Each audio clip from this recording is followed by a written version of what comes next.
పింకీ గురించి. ఆ పింకీ ఏమో మా ఊళ్ళో అప్పుడైతేనేమో మా పింకీ మా పిల్ల అని అంటుంటారు. పూట సాయంత్రం చూసుకుంటున్నా నేను. మళ్ళీ మన వల్ల ఇంకొకళ్ళు బాధపడకూడదన్న ఆలోచన నిజంగా వస్తే మటుకే కంపల్సరీ పిల్లల్ని వాళ్ళు డెలివరీ అయిన తర్వాత మేమన్న కాడ తిడతారు, చేస్తారని అలా వదిలేయరండి. ఆ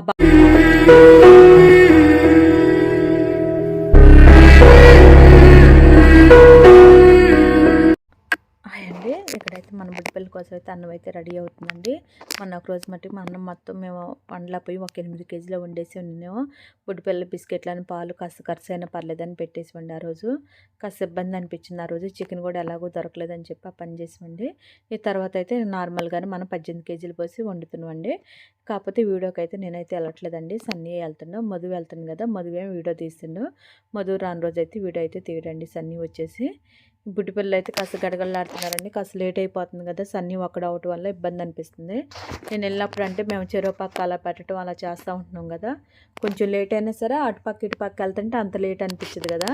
అదే వాడు అక్కడ వెళ్ళటం వల్ల కాస్త లేట్ అనిపిస్తుంది. అన్ని ప్లేసులకు వాడు అక్కడే తిరగటం కదా, అందుకని ఈ చేయి నొప్పి వల్లనండి కొంచెం రెస్ట్ తీసుకున్నాను అనుకోండి, ఆ తర్వాత నాకు ఇబ్బంది ఉండదు కదా. మళ్ళీ నొప్పుల మీద ఇంకా బాగా ఎక్కువైపోద్ది అని చెప్పి ఒక ఆలోచనతో నేను కూడా వెళ్ళకపోతానండి. లేదంటే ఆగేదాన్ని కాదు. 4 నెలల నుంచి అలాగే అంటే 4 నెలల నుంచి నేను చేతితో బాధపడుతున్నాను కదండి, నొప్పి ఎక్కువైపోతుంది కదా నాకు కూడా. అందుకని నేను వెళ్ళకపోతున్నాను. మన బుడ్డి పిల్లల గురించి ఆలోచన ఎక్కువైపోతుంది.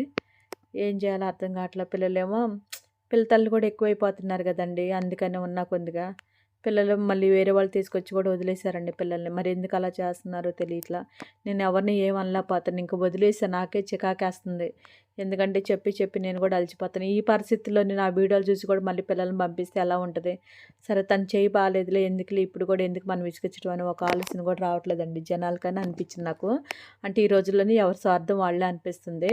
నాకు చాలా అంటే చాలా బాధేసింది. మీరు చూసే ఉంటారు, నేను షార్ట్ వీడియో వదిలిన మొన్న పింకీ గురించి. ఆ పింకీ ఏమో మా ఊళ్ళో అప్పుడైతేనేమో మా పింకీ మా పిల్ల అని అంటుంటారు. అది డెలివరీ అయిన తర్వాత మటుకు అసలు వాళ్ళు పట్టించుకోరు. ఎడారి ప్లేస్లో ఎటొకటి అటుపక్క ఇటుపక్క పెడతారు. ఇప్పుడు నేనున్న దారిలోనే పెట్టారండి. నేను ఇంక చూడకుండా ఎలా ఉంటుంది చెప్పండి, పిల్లల్ని వదిలేయలేను కదా. పొద్దుటిపూట సాయంత్రం చూసుకుంటున్నాను నేను. మళ్ళీ మన వల్ల ఇంకొకళ్ళు బాధపడకూడదన్న ఆలోచన నిజంగా వస్తే మటుకే కంపల్సరీ పిల్లల్ని వాళ్ళు డెలివరీ అయిన తర్వాత మేమన్న కాడ తిడతారు, చేస్తారని అలా వదిలేయరండి. ఈ రోడ్లో మీరు వచ్చిన తర్వాత ఇటువైపు పిల్ల తల్లులు వచ్చారు కానీ చెప్పేసి ఇక్కడ వాళ్ళు అడుగుతున్నారు మమ్మల్ని. మరి ఎందుకు జనాల చేతే మేమేం తిట్లు తినాలి, వాళ్ళైతేనే మంచిగా ఉండాలి. నాకు వాళ్ళ పేర్లు కూడా తెలియదండి, అయినా సరే నేను చెప్పను. వాళ్ళు నా వీడియో అయితే చూస్తారు, చూడకుండా అయితే ఉండరు. కాస్తన్న మారితే బాగుంటుందో అనిపిస్తుంది. ఎందుకంటే ఎవరి స్వార్థం వాళ్ళు చూసుకోకూడదండి ఎప్పుడైనా సరే. బాధను మీరు కూడా అనిపించాలి కదా. మరి మీరైతేనేమో సంతోషంగా ఉండాలి, ఎదుటి వాళ్ళ బాధలు అయితేనే పడాలి, వాళ్ళేమో తిట్లు తినాలి, అన్నీ చేయాలనే కదా వదిలేసేది. అది ప్రేమ ఎలా అవుతుంది మీది? ప్రేమ ఉన్న వాళ్ళు అయితే అలా చేయరు కదా. పిల్ల తల్లిని అలా వదిలేసి వేరే ప్లేస్లో పెడతారా చెప్పండి?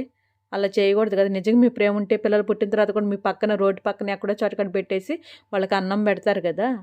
కనీసం మీ సొంత ఇల్లు ఉంది కదా, ఇంట్లోనైనా పెడతారు కదా, పక్కనైనా పెట్టి చూసుకుంటారు. సరే ఇల్లే కడుతున్నారు అనుకో, అయినా పర్లేదు చూసుకుంటారు కదా. ఎందుకు అలా చేస్తున్నారో నాకు తెలియట్లేదు. ఇప్పుడు మూడో కాన్పండి, ఇప్పుడు 3 సార్లు కూడా పింకీ నేనే చూసుకుంటున్నాను నేను. పిల్లలందరూ ఏమో చనిపోతున్నారు.